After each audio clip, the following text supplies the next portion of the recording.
Alright, so we got one of the Raven Guard are the most underrated Space Marines. Other than, man, hopefully you guys been enjoying all the videos, man. I really appreciate all the support. It's great to let's go. Today is the last day of Raven Week, so I thought we could pivot Raven away Week, from the that's the Raven thing. Lord a little bit and instead look at his sons. No one really seems to play the Raven Guard. I basically never see cool Raven Guard paint jobs pop up in my feed. Hey, by the way, whenever, like, because I'm gonna keep it real, like, whenever it comes down to, like, the tabletop and stuff like that, y'all, I'm not really, I don't want to say I'm not really interested, but, like, I'm not really, like, looking forward to that. I'm looking forward to that Space Marine 2, Space Marine 3. Bro, they gave us that little 30-second little snippet, like, a few months ago. Bro, that's not enough. We need, like, full gameplay and everything, bro. I can't wait till that game comes out. Now, I don't know, you know, if Space Marine 3 is coming out this year in 2025, or they might bump it to 2026. It really doesn't matter to me. I just want some more gameplay. And hopefully they can actually put in, like, you know, like, some Primarchs in the game. I think that would be absolutely just crazy. If we can have, like, G-Thug in the game. And also, bro, we can have, like, you know, obviously, you know, the greatest of all time, Vulcan, in the game as well. But I think that would be absolutely crazy, you know, if they can put Primarchs and, like, you know, other characters and stuff like that, you know, in the game. But maybe that's just, you know, maybe it's just me. You know, Gamesworkshop, by the way, I want at least 15% for that idea, because I don't know if you guys were, like, thinking about that. But if that wasn't a part of, like, you know, your plan for, you know, Space Marine 3, I want 15%, yo, no lie. What a 2% signing bonus. Or nerd, you probably know piss all about them, other than the fact that they are sneaky and they like Linkin Park. But the Raven Guard are actually one of the most level-headed, tactically brilliant, awesome Space Marine legions / chapters. From punching way above their weight during the Horus Heresy to crushing some town balls in 40k, the Bird Boys are dope and they deserve some love. Today is also the absolute final 24 hours of the thumbnail art. Full res version is available to download for free on my Patreon. Let's get into it. Let's get into it. All right, let's go, y'all. Let's go. Let's go. The Raven Guard and their Primarch are unique in a lot of ways, even from the beginning. It's heavily implied that Corvus was the only Primarch that the Emperor told Chaos about, trusting his will and logical thinking to be able to understand it, understand why it's bad, and why the Emperor wanted to keep it on the DL. The Emperor didn't even trust the line with this information. Corvus was also able to... Who would? Everything he do, he sailed at. Like, everything he do, like, he just... He don't got that clutch factor. Who would? see through a lot of the Emperor's visages and illusions, nearly seeing him truly as the man he was. It's this perception, this ability to see through the layers and layers of personality and control, that also made Corvus the first Primarch to think Horus was a total douchebag. See, before Corvus took command of the Raven Guard, Horus used them as his stealth wing of the Lunar Wolves, something which wasn't super common and was actually quite frowned upon. That being using another legion as if they were your own, rather than an equal brother legion. Then there was the incident of Gate 42, where Horus ordered the Raven Guard to commit to a vicious frontal assault on an enemy stronghold. Corvus was like, that's fucking retarded. Surely let us do it the Raven Guard way. Draw them out, hit and run, make them vulnerable for one of you guys to destroy. After all, this campaign had the Lunar Wolves, Space Wolves, and Iron Warriors involved. Legions that are supposed to commit to frontal assaults. Corvus was overruled and he was forced to watch thousands of his sons getting annihilated. Bro said, hey, why don't we just do the why don't we just do the strat that we're just really good at? Like, why don't we just do our strat instead of doing y'all strat? And then proceeded to sit there, bro, and watch everybody just get hit with the Macarena. I'm gonna be honest with you, bro. If I'm Corvus, bro, I'm heated. Bro, no lie, bro. I'm walking up to Corvus, bro, backhanding that man, bro, with my right hand, and I'm walking away. How dare you overwrite me, bro, and all of a sudden, everybody on my squad is getting wiped out. Everybody getting hit up. Everybody getting sprayed up like Raid. Are you serious? You know how, bro, listen, let's say, for example, right? I got the Salamanders, you know, as like my, like, you know, squad or whatever, right? You know, I'm like, all right, bro, you know, we're going to help you out, da-da-da-da. All right, so here's how we do it. So we actually go from this side, then we come to the, you know, we cut in from the side, then we go from the back and da-da-da-da. And it's like, nah, bro, if you're working with me, you got to do it my way. First of all, don't ever disagree with me. Are you dumb?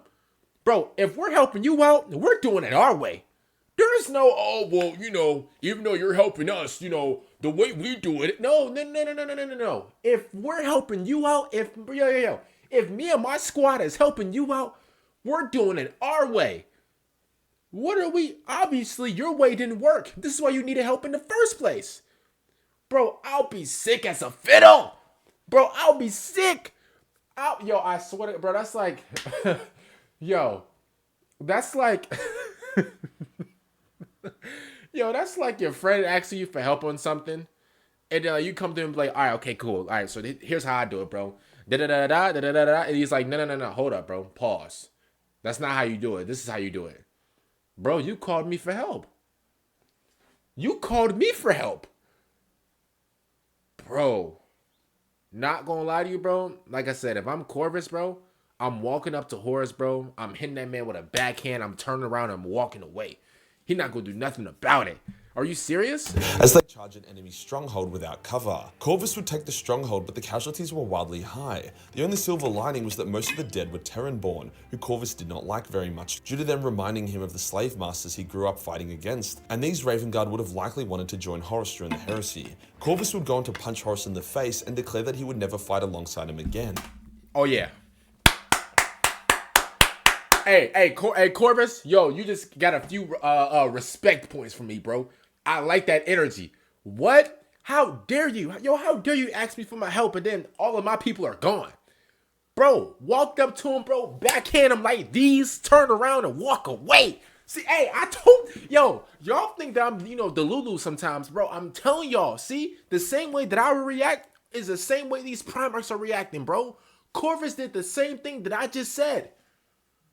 Did he not? He walked up to Horus, bro, gave him a, 5-knuckle shuffle, Hadouken, and then turned around and walked away. I told you. Bro, that's real nigga tendencies, real man tendencies. Making him the first Primarch to see through all of Horus's smiles and facades. Hey, Corvus, bro, you earn my respect, bro. You earn my respect from that one. I told you. I told y'all what I would do, and he did it, literally. Hey, Corvus, hey, I can't lie to you, bro. In my all-time Primarch list, I'm gonna be honest with you. I still gotta make that video of like the best Primarchs of all time. Yo, Corvus, I can't lie to you. You moved up in the ranks, bro. You moved up in the ranks. No lie. I'm sorry, bro. You earned my respect. You earned my respect from that one, bro. You handled that like a real man. It's another pretty dope pre-heresy moment when Corvus and Guilliman played a tactical VR war sim game that G-Man often used for training. Corvus beat him 3 times in a row. The Lord of the Raven Guard used civilian populace, small strike teams, and hit-and-run tactics to confound and beat Guilliman's ordered legions and strict military doctrine. Damn, he beat him in a game of Clash Royale. That's crazy. Meaning that if the two brothers were to meet for the first time in a battle, hypothetically, Corax actually would have been more likely to win. Ooh. It was only when Guilliman adapted to the tactics, as he adapts to almost anything, that he was finally able to start beating Corvus. However, it was during the Horus Heresy where the Raven Guard would be truly tested. They were one of the 3 loyalist legions sent to Isfahan, who had no right to walk away from that. Getting spit roasted between 8 traitor legions and taken completely by surprise, it's a miracle anyone survived. When the trap was sprung, each legion and Primarch had a different tactic. Only one worked. Ferrus pushed deeper into the retreating enemies, causing his legion to be safe from the ambush, but now surrounded and outnumbered, he himself then being slain. GG's. Vulcan and the Salamanders charged the Iron Warriors' gunline, which was a very bad idea, the Salamanders suffering immense casualties as Vulcan was bombed to shit and then captured. It was only Corvus who actually got out. Okay, see, what had happened was, let me break it down. Yo, Vulcan, don't worry, my sweet glorious king, I can definitely get us out of this one. So Vulcan, what had happened was with Vulcan, so they actually switched his pieces. So Vulcan actually had a map of like the entire battle, right? And he actually showed us all the plan and stuff like that, of what was gonna go, go on about and stuff like that, right? And so, and the Vulcan, do not worry, bro. I'm about to get us out of this. So what he did is he was demonstrating, kind of how like a coach has like a whiteboard and he's going over like, where should people be in all the plays and stuff like that. Vulcan was like, yeah, so here's how we're going to do it. He had like little like chess pieces and stuff like that. And he was like, all right, so this is what we're going to do. We're going to follow the plan. You go here, you're this chess piece right here. You go here, right? What had happened was when Vulcan went to go take a bathroom break, some idiot, some bum, some just hypnotic menace decided to switch up the plan. So when Vulcan came back, he noticed something a little strange. He turned his head like this. He said, he said, he said, what? He said 5 = 7 = find F. What do we, it was like he was like reading calculus at that point. So, he is really, he's like thrown off, and so what had happened was he's like, you know what, man? So since, I can't even remember even putting this plan together, we're going to go with this plan. So whenever it was battle time, Vulcan actually, went with the plan that hypnotic menace put together. So basically, he went off somebody else's plan, even though Vulcan already came up with an undefeated plan, beforehand. So it's just really disgusting how people will try to, like, really mess up Vulcan's, like, just image and just his brain tactics and stuff like that. It's really despicable, distasteful even. So that's what happened. Leading a breakout of thousands of Raven Guard by attacking the weakest traitor legion, the Wordbearers. Corvus slaughtered the Wordbearer Galvorback elite like they were nothing, disemboweled Lorgar and had him on the brink of death, and then managed to pull a number of his warriors out. See, the Raven Guard thought that the saying of victory or death is fucking retarded. Strike, retreat, then strike again was the Raven Guard way. Corvus and his warriors were able to evade, ambush, and kill a shitload of traitors who were pursuing them until eventually they were rescued. Upon being rescued, did the Raven Guard have a sook and lick their wounds? No. Corvus instantly went to Terra to try rebuild his legion and get back in action. Okay. The Emperor was so impressed by Corvus's conviction, and he trusted him so much that he allowed Corvus to take the blueprint to the Astarte and Primarch project. The blueprint's been enough to rapidly rebuild the Raven Guard Legion. Okay, bro, the cheat sheet. With the catch of, please don't let the traitors get it or we are fucked. Corvus hadn't skipped a beat and he was already trying to get back in action. Now sure, the Raptor project, as it was called, didn't go super well due to the intervention of the Alpha Legion, but even with 500... Ooh, close that back door, can't get snaked by your homies. My goodness, look at his face. Man, bro, he got a face only a mother can love. Oh my goodness. Close that back door, can't get snaked by your homies. My goodness. Mutated semi-chaos monster marines, Corvus was still resourceful. Those 500 mutated raptor marines would have easily ended up killing over triple their number. Now despite losing most of his legion on Isfan and accidentally creating a bunch of monsters, Corvus was like, cowabunga it is, and invaded hostile world after hostile world, liberating them time and time again. Even when he saw some fuck shit or he had his resolve challenged, he still fought on. I mean, even when he decided he wanted to die because he believed himself and his brothers to be a plague upon the galaxy, he wanted to die in style, charging headlong at a massive traitor marine army, while invisible, and begun killing them while invisible, which would have been horrifying. He then was like, wait no, death is cringe, and he saved himself, the Raven Guard, and then saved Lehman and the Space Wolves. Oh, wow. This dude was punching well above his weight and winning. The Raven Guard warriors who were within the Shattered Legion warbands were also always standouts. Nakonai Sharikan was a complete badass, slaughtering Chaos champions left, right, and center, humiliating Lucius, and even squared up with Alpharius and told him to come the fuck on. Then there was the terrifyingly awesome Raven Guard librarian who traveled with Artellus Numion and many others. Hey, I'm gonna keep it real. I didn't know Corvus was, I didn't know he was this cool. Okay.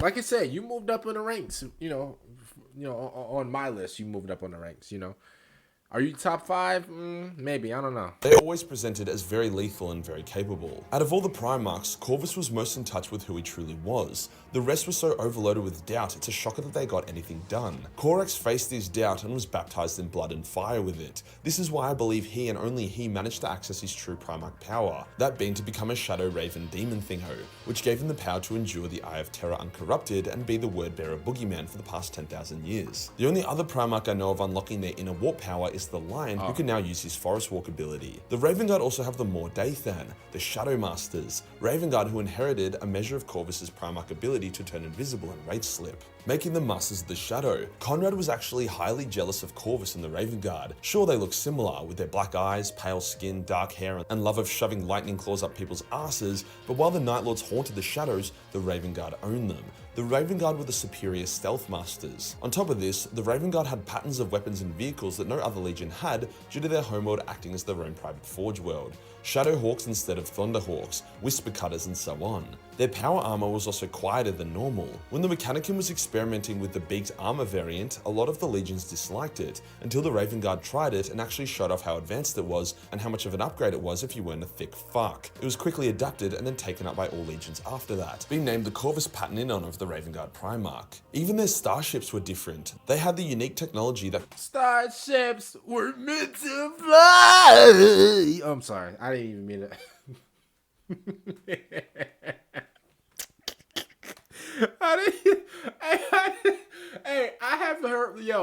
I haven't heard the word starships in so long. It's diabolical, bro.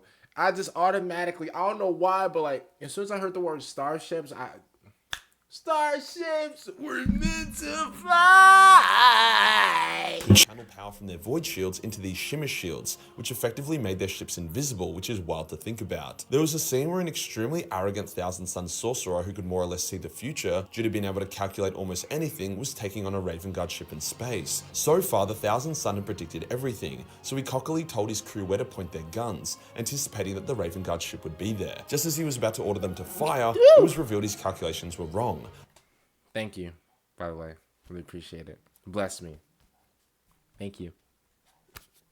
The Raven Guard ship was not there. He only had time to say, "Oh fuck," before a massive volley of torpedoes struck his ship and killed it. The Raven Guard having completely outplayed the Thousand Suns using the shimmer shields. Now, bro, everybody named mom, bro, yo, people be having a way with the Thousand Suns, bro. That's crazy, bro. Man, yo, I feel like, yo, if you need to, like, test, like, a new weapon, bro, just do it on the 1,000 Suns. Like, they'll let you do it. Like, it's really diabolical. Their chapter master recently dying to the Tau wasn't the best look, but it did clear the way for K. Van Shrike to take command, and that guy's a total badass. One of those born to be a beast sort of guys, like Abaddon. He slaughtered his way through orcs and all kinds of horrors in his early years, being so impressive that he was gifted a pair of lightning claws forged by Korax himself thousands of years prior. When the previous Raven Guard chapter master fell, it was Shrike who counterattacked and pushed back the Tau, and it was Shrike who recovered the fallen corpses of his comrades. He was the natural new leader of the Raven Guard. Since the war against the Tau, the Raven Guard have taken a back foot in the setting, but I expect to see more of them soon, especially if Korax is the next Primarch to return. Wouldn't that be spicy? As a final note, if you're still not convinced, the Space Sharks are a successor chapter of the Raven Guard. So I reckon— Hey, we gotta learn more about these guys right here, bro. The Space Sharks, bro, they sound and look menacing, and they kind of look very intimidating. Not gonna lie to you, I'm kind of scared. and that alone brings them to the top. If you enjoyed the video and you want to— Shout out to our boy Majorkill, man, for this video. It's actually really, you know, very interesting. You know, I'm gonna be honest with you. I kind of learned a lot about the about Corvus. He definitely moved up, you know, on my ranks, you know, for handling business, you know, against Horus, because I would have done the same thing, you know. And shout out to Corvus, man, for for being a real man, bro. Shout out to Corvus, you know, for standing up for himself, bro, because that was lame, you know, what Horus did. But you know, it's Horus, so bro, everything he do, everything he say, everything he touch is lame. So comment down below, man. What do you guys think about this video, man? Hopefully you guys enjoyed this video, and make sure you guys go check out Majorkill down below. And also, man, make sure you guys follow my I'm about to say follow my subscription, bro. I don't got no damn I don't got no subscription. Make sure you guys follow the channel, subscribe to the channel, and also, man, make sure you guys follow my socials down below. That's what I meant to say. And other than that, man, I'm gonna see y'all later. Thanks for them out. Peace out, everybody.